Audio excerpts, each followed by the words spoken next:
Today on Henry's Film Corner, we join IFC in celebrating Punk Month with our special guest, Rob Zombie, who's on hand to discuss his new film, The Devil's Rejects. I'll also be recommending a couple of films I deem worthy of punk status, and the wonderful Heidi May is on hand to help me review our July release, Hustle and Flow, produced by John Singleton. It's going to be a great show, folks. Stick around.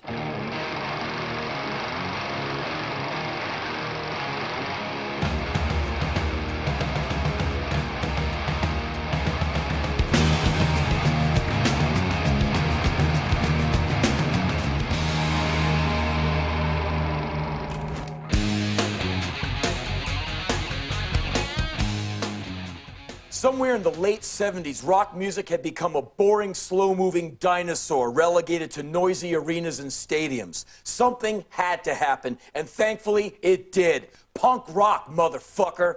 In direct retaliation against the disco-fied, still-breathing corpse of 70s rock, while Ted Nugent was adjusting his loincloth, came bands like the New York Dolls, Suicide, the Ramones, the Damned, the Ruts, the Adverts, and all of a sudden, rock music was raw and exciting and essential. And with great fury and an overabundance of passionate enthusiasm and charisma making up for the often glaring lack of musical talent, people with something to say put on guitars, plugged in, and got fucking busy. And it's a good thing, too, because there's a lot of young people like myself who are really fucking mad about everything, and we needed to hear music that talked about our generation. We wanted music that filled our parents with fear and put the Secret Service on full alert. I went from watching Jimmy Page from a city block away to getting sweated on by HR the Bad Brains in front of a stage with no barricade. We lived for the shows. We collected the flyers. We put the bands up in our small rooms when they came through town. We started bands and fanzines and record labels.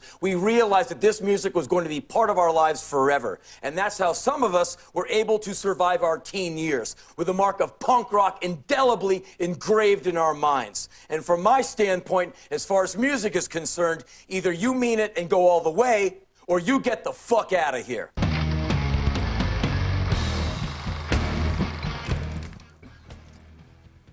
My guest today is writer, director, multi-platinum recording artist, Rob Zombie, who this month brings us The Devil's Rejects, the follow-up to his hugely successful directorial debut, House of a Thousand Corpses. Rob, it's great to have you on the show. Good to be here. Right on. I wanted to ask you, before we get into Devil's Rejects, about the feeling of satisfaction you got from getting House of a Thousand Corpses over the wall without sacrificing any of the integrity of the film. I mean, nothing could be more satisfying because at all times, I mean, it started off as a good project that seemed fine, no problems, but once I hit the wall of being dropped by one studio, being dropped by another studio, I mean, it's dead in the water. So to finally somehow take a move, I mean, and everyone, you know how things are. Everyone's so happy to see you fail. But we just decided that, you know, we couldn't give up on it. We kept shopping around till one day Lionsgate came to the rescue, and nothing could be better. Well, this time around with The Devil's Rejects, which is a harder core script, harder core violence, and probably would be a harder film to get over the wall on the face of it than House of a Thousand Corpses. Tell some stories about like some of the meetings or any difficulty you had this time around. The good thing about Lionsgate, I mean, I can't say enough good things about them. They're so artist-friendly, which is, you know, a term that doesn't even exist anymore. No one's artist-friendly. I had a meeting with them. It was the first time they read it. We had our go-around, and their basic comments were like, well, there's this one thing, forget it. Just do it. So they had no script comments. That's crazy. It was crazy. They don't ever get involved in casting. I can say, well, I'm casting this person. That. They're like, hey, great. They don't get involved. They don't get in your way ever, and you keep waiting for, like, something to happen. So then I'm on set, shooting. They'll come down, they'll take a look, they go, looks great. And then they leave. So I'm like, okay, maybe in editing is where it all comes down. So we're editing month after month. No one's ever comes by the editing room. We're done. And they go, okay, we want to have a test screening. I go, okay, this is where all the hell is going to come down on me once we do the test screening. So we do the test screening. It goes great. After the end, they're like, oh my God, this movie scored so much higher than we ever imagined. It's insane. I go, well, what do we have to change? Do I have to change anything? They go, don't change a frame. We're done. That's what every director, it seems to me, would want to hear. Nothing. Give me some money and get out of my way and let me realize my vision. I couldn't ask for anything more perfect. It was sick. In The Devil's Rejects, the level of violence is unbelievable. There's all kinds of violence in movies. There's like the Lethal Weapon 3 violence. Like, I bet he died in that one. But in your movie, it's like, wow, that's taken a long time for this guy to die. It sure looks painful. You know, the whole point of the movie is not to be violent, but when it was violent, I wanted to make it really violent. You got an R rating. Yeah, which is Devil's unbelievable. Rejects, that's a heavy, R film. Yeah, I wanted to make the violence meaningful in the sense that you care about the guy who's going to die, and you watch it happen until you're just like sickened, like you're watching a snuff movie. And that's where I get, you know, it became difficult because it wasn't so, like I literally, and then there was sort of a sexual overtone to some of the violence in one scene in particular that's just a nightmare with the MPA. Because I literally, like, you could go, well, what about where the guy gets shot in the face? And they'd be like, well, we're okay with that. Right. But I think we see some titties, you know? And then the trouble begins. So it's sort of the mixture of both. Any kind of sexual violence crossovers was a nightmare. Do you feel any kind of fear for the future of things you want to do in the future, or the way America is going, where maybe a film like The Devil's Rejects can be made in 2005, but can it be made in 2007 or 8? You see what I'm saying? Yeah, I totally think that's a real problem. Watch films from the 70s, say, that are very violent, and people just said, okay, that's Taxi Driver, that's The Godfather. They're cruising. Yeah. Could you make that now with that production value and get it green-lighted? No. No way. I mean, it would probably end up being an NC-17 sort of like art house movie. Right. But it would never be this Al Pacino big budget thing. And I think that's what's happening. And you know, the worst thing that just happened recently in a funny sort of way is that PG-13 movies outgross R-rated movies. So now the thing is like make everything PG-13. You know, that's why every horror movie coming out is now PG-13. And it's the constant watering down of everything to reach because we can make more money this way. So like, let's, you know, boy, if only The Exorcist was rated G, we could have made even more money. It's like, let's start making porno movies. I mean, let's not have any sex or nudity in them. Right. But we'll make family-friendly porno. It's kind of like becomes like, well, what are we talking about? Have you noticed there's nothing for us? We're not being marketed to. There's no one saying like, hey, 40-year-old guy, You're here's still your okay. thing. You know, or here's something that's almost for you, but you have to peroxide out your hair and dress like your son to hang. It seems like if you're 25, you're over the hill, like the way movies are made now. Yeah. And you look at certain movies and older movies and like, think of like even like Jaws, you know, which is huge summer blockbuster, the most commercial thing at that time. Invented the book on a commercial movie. But look at the casting. Who would be playing Quint now? You know, Orlando Bloom. Right. Yeah, they would have made it in a boardroom instead of going to casting and going, okay, you know, they would have made it an equation. Right. Like they would have made it in the corporate laboratory. We can't make movies for adults, basically, anymore. You have to make silly, mindless crap for kids. I know I could make more money doing nicer movies or nicer. I mean, that's been the thing all along. Sure. But cool comes with a pay cut. And you just make that choice. Oh, believe me, I know. Well, good luck with The Devil's Rejects, you know, a brutal film. But we live in a brutal age and we live in a brutal country, yes, so I'm sure it'll be just fine. Right? Hey, I think it's a film for now. Yeah. For the kids. Well, right on, man. Thanks for being on the show. Right on. Right on. And next up, a candid conversation between two punk legends as we continue to celebrate Punk Month here on IFC.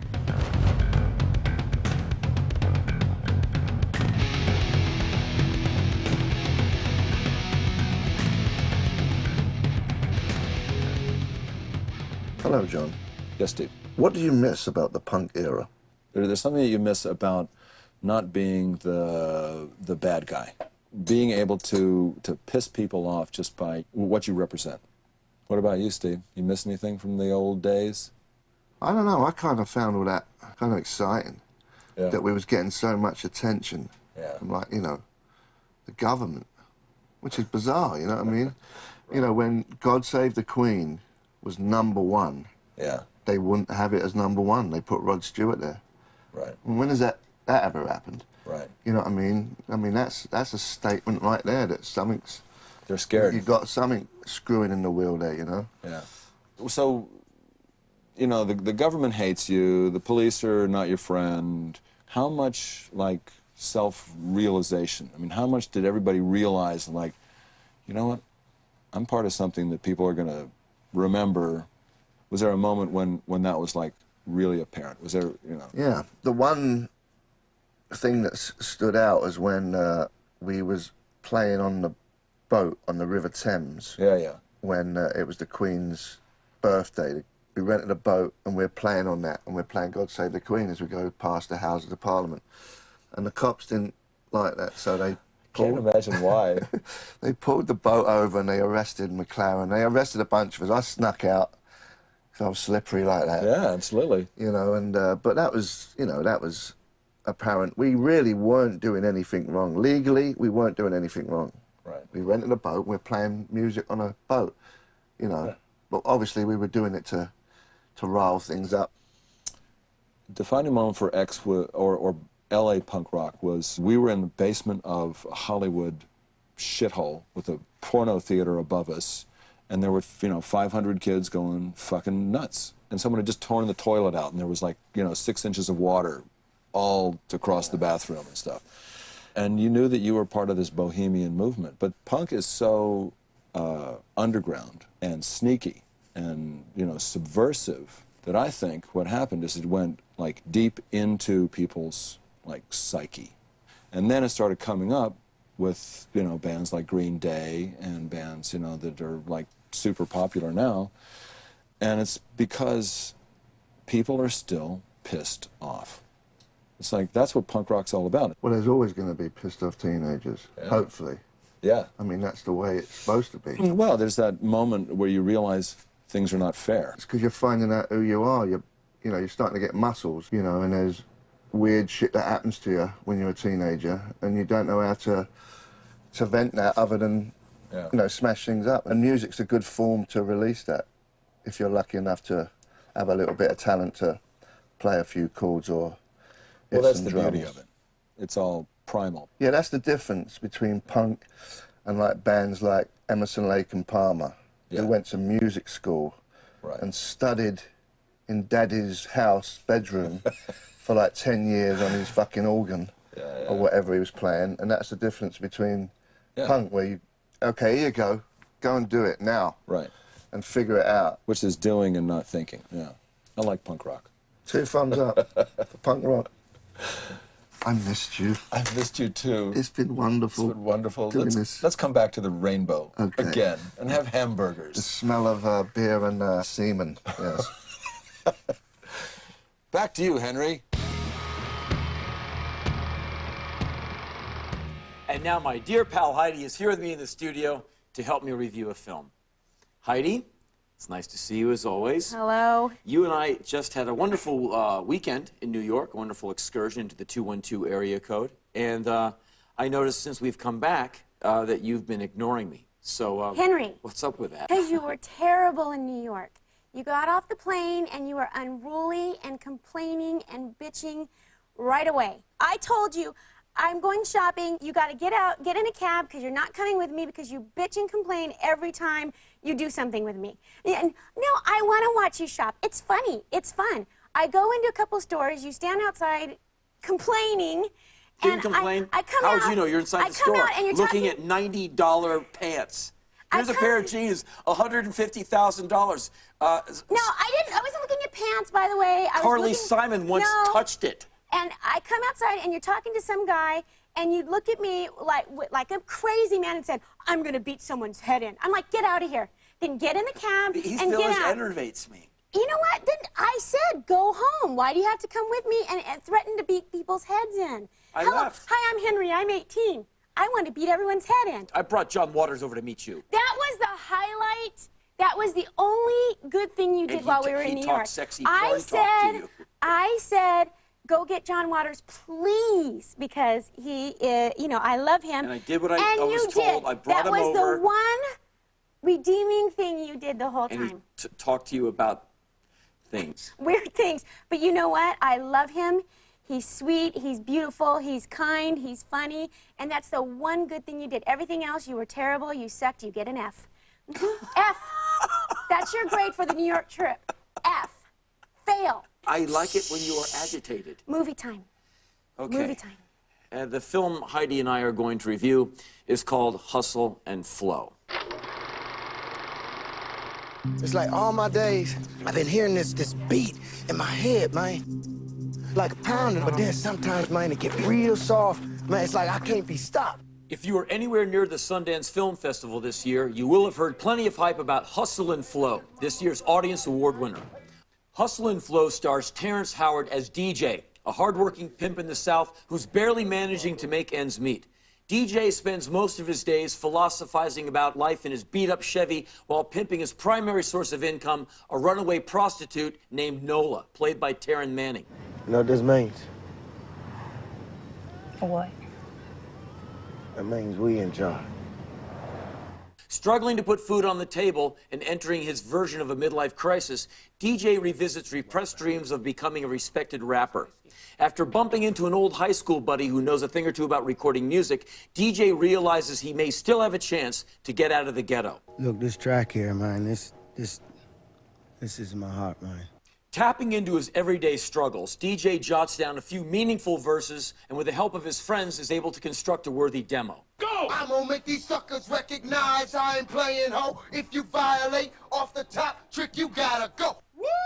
The hope is to deliver the finished product to Skinny Black, a hometown boy turned rap mogul played by Ludacris. With a small taste of hope, this eclectic group of underachievers began to believe in themselves for the first time. A whole lot of bitches jumping shit. Push that shit out. Come on.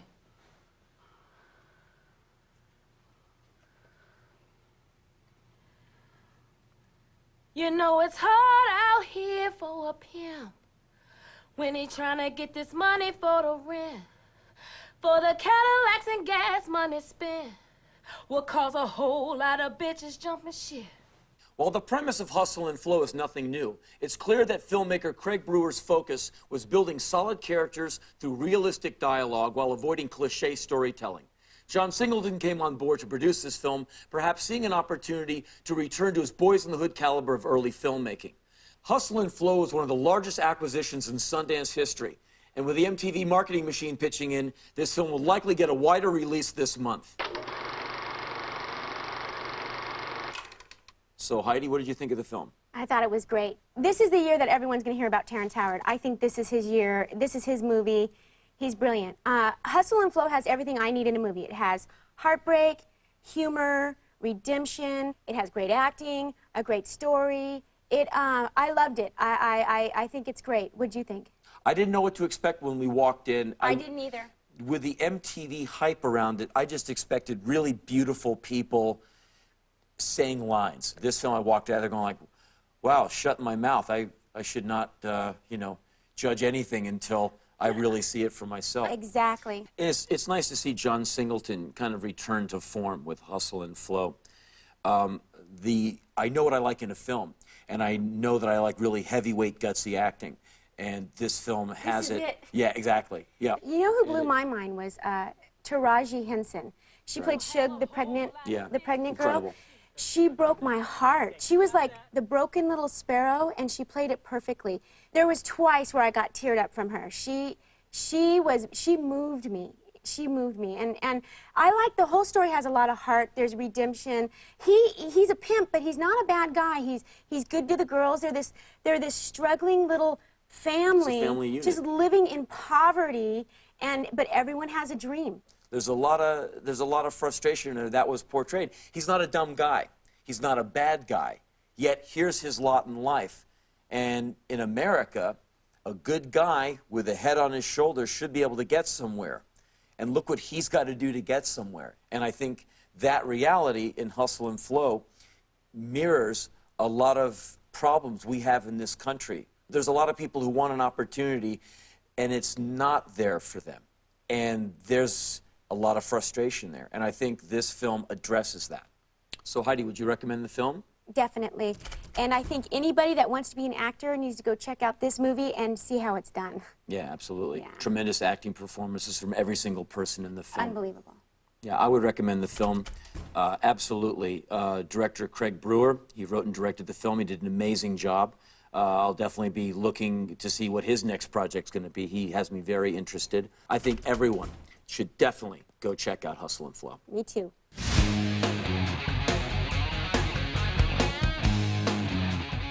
It's Punk Month here at IFC, and we're celebrating some of the most important films in punk history.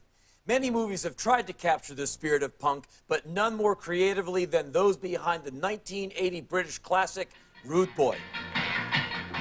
Rude Boy is a mixture of semi-scripted drama, social documentary, and concert footage featuring The Clash. All across the town, all across the night, everybody's driving with full headlights. The script is centered on a fictional fan referred to as Rude Boy, played by relative no-name Ray Gange. Okay, I'll go and cash it. I'll wait for you out here then, love. Okay? Don't call me love.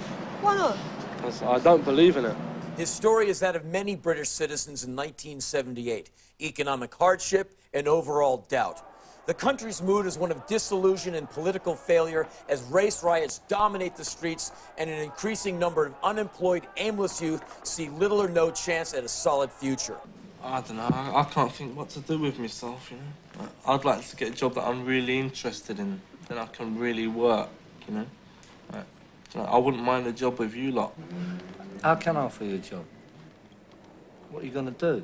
Rude Boy follows Ray over a 2-year period as he quits his dead-end job at a sex shop and manages to become a roadie for his favorite band, The Clash. We need someone to help me in Baker doing the roadieing. Are you interested? Yeah. His narrative is weaved with compelling documentary footage capturing Britain in the midst of cultural change.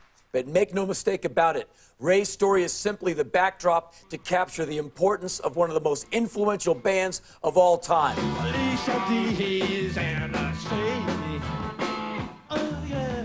Aggressive, intelligent, and always political, The Clash brought a general social consciousness to punk rock. Their name said it all. They were the fly in the ointment, expressing their views with a radical sound that drove audiences into an absolute frenzy.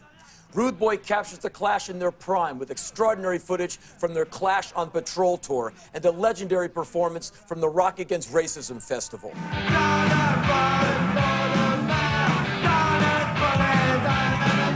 The Clash are easily one of the greatest bands to ever take the stage, and Rude Boy makes it easy to see their genius as both artists and activists. The Clash would go on to sell millions of albums, and their sound would broaden well beyond punk rock, but they never sold out. At no time do they compromise their integrity or make a bad record. In considering punk rock or the history of music in general, you simply cannot avoid the importance of The Clash, and Rude Boy is a perfect reminder of why they will always be remembered as the only band that matters. If you have a great punk story, or if you just want to release some aggression, bring it on. You can find me at www.ifctv.com. We look forward to hearing from you. We're almost out of time, but before I go, there's 2 documentaries that I insist you check out this month. The first is The Decline of Western Civilization, one of the most important documentaries to capture the heart of the punk movement.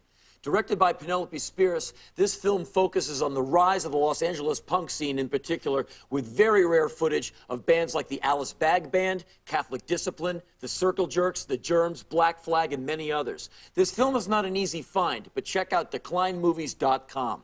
The second film is the DVD release of The Agronomist, the incredible story of Haitian journalist and human rights activist Jean Dominique. Dominique owned and operated the nation's oldest and only free radio station, where he fought tirelessly against his country's tyranny from corrupt political regimes and overwhelming poverty. Following Dominique's shocking and still unsolved assassination in 2000, director Jonathan Demme was moved to assemble more than a decade's worth of material into a celebration of this dynamic man and his legacy.